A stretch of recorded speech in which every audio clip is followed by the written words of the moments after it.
ظہر کے بعد سورۃ الکوثر کا یہ وظیفہ کر لیں۔ انا آتینا کل کوثر، صرف ایک دن کا وظیفہ، لوگ دروازہ کھٹکھٹا کر پیسے دے جاتے ہیں۔ بسم اللہ الرحمن الرحیم۔ محترم ناظرین، ظہر کی نماز کے بعد یہ وظیفہ پڑھ لینا، قسمت کے اگر بند تالے نہ کھل جائیں تو پھر کہنا تقدیر میرے دوستو ایسی بدلے گی، دنیا دیکھے گی فوراً جو بھائی بہن چاہتے ہیں کہ فوری طور پر ان کی جو زندگی ہے اس میں وہ خود اپنی آنکھوں سے غیبی مدد کے نظارے دیکھیں، غیبی مدد کو آتے ہوئے دیکھیں، تو یہ ضروری نہیں کہ نماز ظہر کے فوراً بعد آپ یہ وظیفہ پڑھیں۔ جیسے ہی ظہر کی نماز ہو جائے نماز آپ پڑھ لیں۔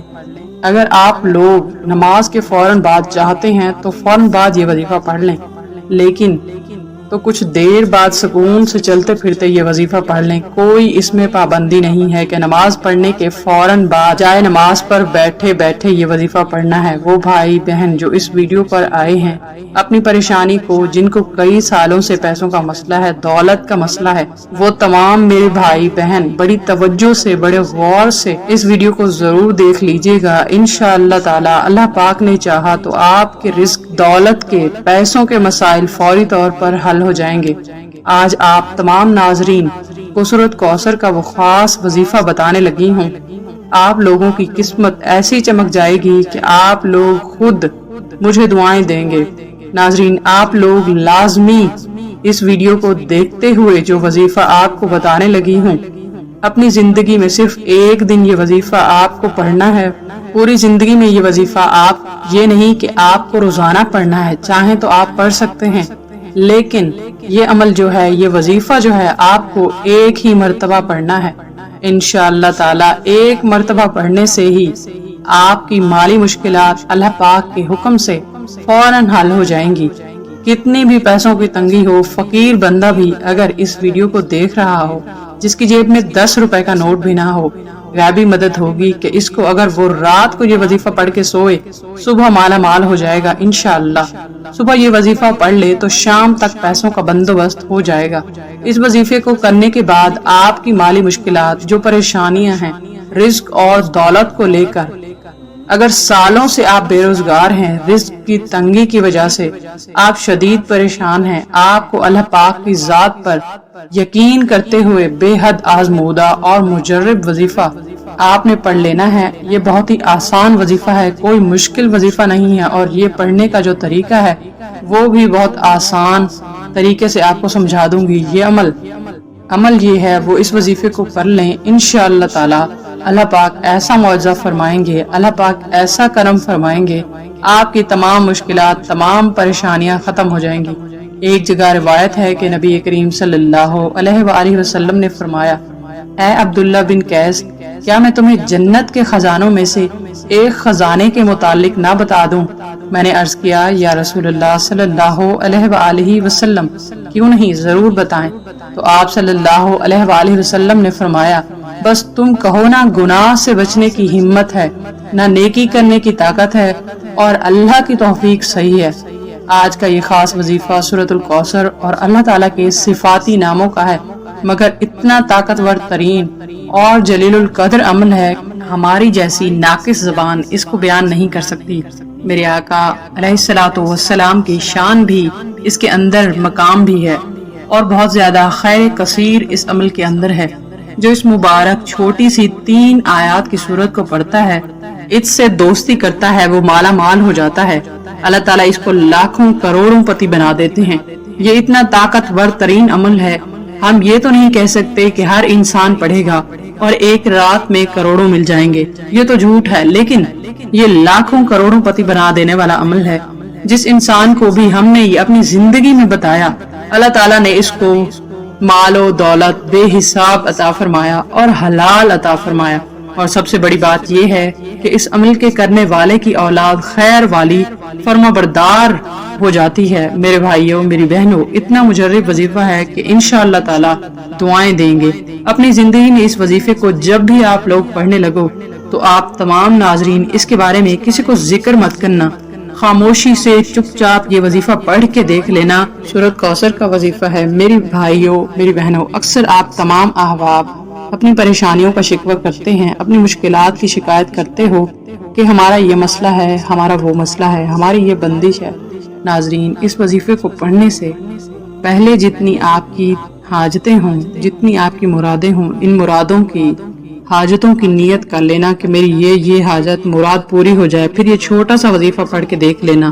میرے بھائیوں، میری بہنوں، ابھی وظیفہ آپ پڑھ رہے ہوگے اور غیبی مدد کے نظارے اپنی آنکھوں سے دیکھو گے انشاءاللہ تعالی۔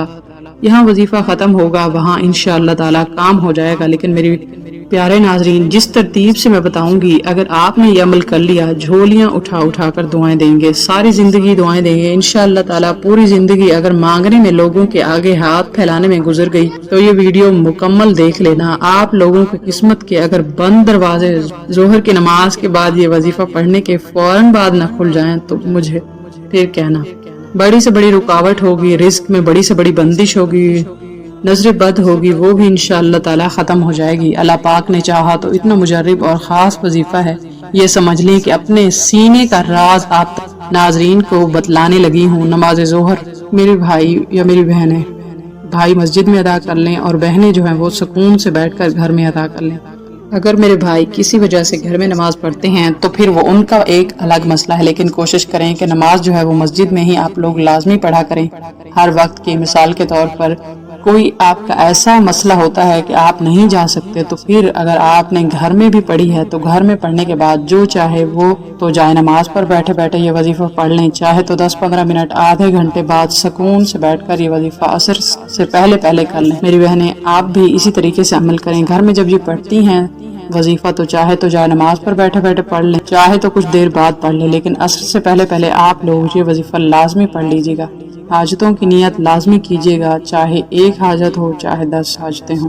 ناظرین، آپ کو ایک اہم بات بتا دوں، اگر اس وظیفے کے ساتھ آپ کوئی دوسرا وظیفہ بھی پڑھ رہے ہیں تو بھی کوئی مسئلہ نہیں ہے، پڑھتے رہیے۔ جو وظیفہ آپ پڑھ رہے ہیں یا پڑھتے ہیں اس کے ساتھ پڑھ سکتے ہیں۔ مطلب دن میں آپ نے دوپہر میں شام میں اگر مختلف وظائف کیے ہوئے ہیں تو اس دن آپ یہ وظیفہ بھی پڑھ سکتے ہیں۔ مثال کے طور پر آپ کو ذاتی مکان چاہیے تو یہ نیت کر لیں کہ مجھے ذاتی مکان مل جائے، میں اس کے لیے یہ وظیفہ پڑھ رہی ہوں یا پڑھ رہا ہوں۔ اگر آپ کو کوئی بڑی رقم چاہیے تو یہ نیت کر لیں کہ مجھے کوئی بڑی رقم مل جائے، میں اس کے لیے وظیفہ پڑھ رہی ہوں یا پڑھ رہا ہوں۔ حاجتوں کی نیت جو ہے وہ کر لیں۔ اس کے بعد نماز پڑھنے کے بعد آپ اپنی حاجتوں کی نیت کر لیں، اور جب وظیفہ پڑھنے کے لیے بیٹھیں تو ایک مرتبہ اعوذ باللہ من الشیطان الرجیم بسم اللہ الرحمن الرحیم، اس کے بعد ایک مرتبہ جو ہے وہ آپ لوگ درود پاک پڑھ سکتے ہیں۔ کوئی بھی درود پاک پڑھ لیں جو یاد ہو، جو آسان لگتا ہو۔ درود ابراہیمی پڑھ لیں یا سب سے چھوٹا درود پاک صلی اللہ علیہ وآلہ وسلم پڑھ لیں۔ درود ابراہیمی ایک بار ثواب کے طور پر میرے ساتھ بھی پڑھ لیں۔ اللہم صلی علی محمد وعلی آل محمد کما صلیت علی ابراہیم وعلی آل ابراہیم انک حمید مجید۔ اللہم بارک علی محمد وعلی آل محمد کما بارکت علی ابراہیم وعلی آل ابراہیم انک حمید مجید۔ درود پاک پڑھنے کے فوراً بعد اب میری بہنوں اور میرے بھائیوں، ایک سیکنڈ کی بھی ویڈیو اب آگے کی تو وظیفہ آپ کو سمجھ میں نہیں آئے گا، اس لیے ہاتھ جوڑ کے گزارش کر رہی ہوں کہ اگر اپنی پریشانیوں کو ختم کرنا چاہتے ہیں تو 1 سیکنڈ کی بھی ویڈیو جو ہے وہ آپ لوگ آگے پیچھے نہ کیجیے گا۔ ایک دن کا عمل ہے، یہ سمجھ لیں، یہ عمل ایک ہی دن کا ہے، ظہر کے بعد پڑھنا ہے، یہ سمجھ لیں، بس جگہ کی پابندی نہیں ہے۔ اگر نماز کے بعد مسجد میں پڑھ لیں، نماز کے بعد گھر میں پڑھ لیں۔ اب وظیفہ سمجھ لیں، ایک مرتبہ اعوذ باللہ من الشیطان الرجیم پڑھ لیا، ایک مرتبہ بسم اللہ الرحمن الرحیم پڑھ لیں، ایک مرتبہ درود پاک پڑھ لیں، اور سب سے پہلے جو ہے وہ اپنی حاجتوں کی نیت کر لیں۔ ایک حاجت ہو چاہے 10 حاجتیں ہوں، اور اپنی پریشانی کے لیے جو ہے وہ بھی نیت کر لیں کہ فلاں پریشانی ہے۔ اگر اس کے بعد آپ لوگ اعوذ باللہ من الشیطان الرجیم اور بسم اللہ الرحمن الرحیم اور ایک مرتبہ درود پڑھنے کے فوراً بعد آپ لوگوں کو سب سے پہلے آپ تمام ناظرین کو سورۃ کوثر پڑھ لینی ہے، اور سب سے پہلے ایک مرتبہ جب سورۃ کوثر پڑھ لیں، انا اعطیناک الکوثر فصلی لربک وانحر ان شانئک ھو الابتر، اس کے بعد آپ کو یہ وظیفہ 11 مرتبہ یا غنیو آپ لوگوں کو پڑھ لینا ہے۔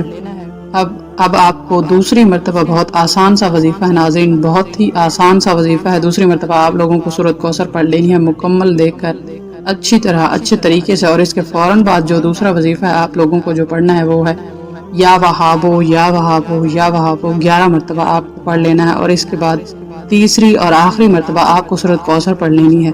تیسری مرتبہ اور اس کے بعد آخر میں جو اسم ہے، جو آخری وظیفہ ہے آپ لوگوں کو پڑھنا ہے، وہ ہے 11 مرتبہ یا رحمانو یا رحمانو پڑھیں، اور اس کے بعد ایک مرتبہ جو ہے وہ درود پاک شروع میں پڑھا تھا وہیں آخر میں پڑھ لیجئے گا۔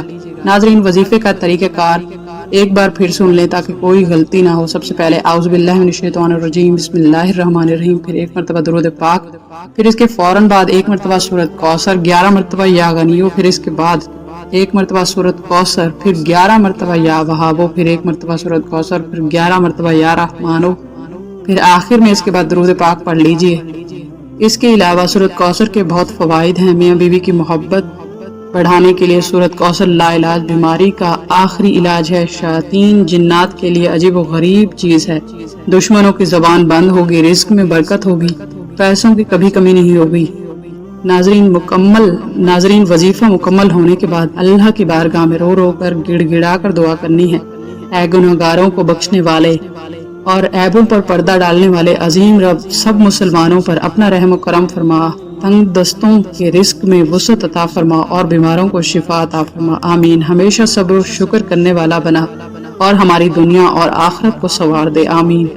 تمام ناظرین سے گزارش ہے کہ اللہ تعالیٰ کے 99 ناموں میں سے ایک نام ضرور کمنٹ میں لکھیں۔